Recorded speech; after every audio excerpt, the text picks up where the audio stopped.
আসসালামু আলাইকুম প্রিয় শিক্ষার্থী বন্ধুরা, আমাদের চ্যানেলে স্বাগত। আরেকটি নতুন ভিডিও নিয়ে আসলাম। আজ আমরা ভাগ ও রাখাল ছেলে এই নিয়ে একটি গল্প শিখব। তো শুরু করি। তার আগে আমার চ্যানেল নতুন হয়ে থাকলে ভিডিওটিতে একটি লাইক দিয়ে চ্যানেলটি সাবস্ক্রাইব করে রাখবে, আর বেল আইকনটি অবশ্যই অন করে রাখবে, যাতে নতুন ভিডিও আপলোড করার সাথে সাথে তোমরা পেয়ে যাও।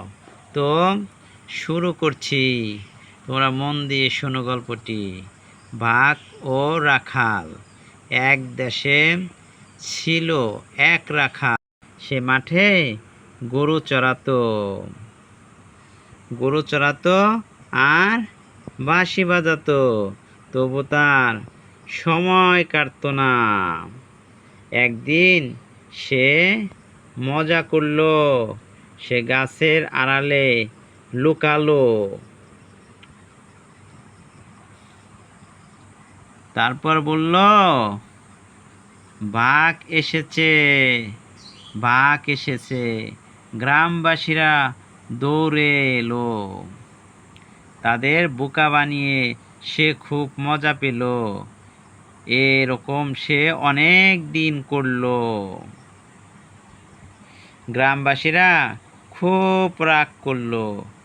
একদিন সত্যি ভাগ এলো।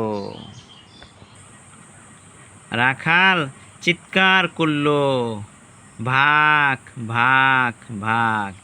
এবার আর কেউ এলো না। বাঘ রাখালকে ধরে নিয়ে গেল। রাখালকে আর খুঁজে পাওয়া গেল না। তো শিক্ষার্থী বন্ধুরা, এ থেকে তোমরা কি শিখতে পারলে? বোঝা গেল কোনো সময় মজা করতে নেই, মিথ্যা বলতে নেই। তোমরা সবাই সবসময় সত্য কথা বলবে, তা না হলে বাঘের মতো তোমাদেরও অবস্থা হবে। তো গল্পটা অবশ্যই চমৎকার।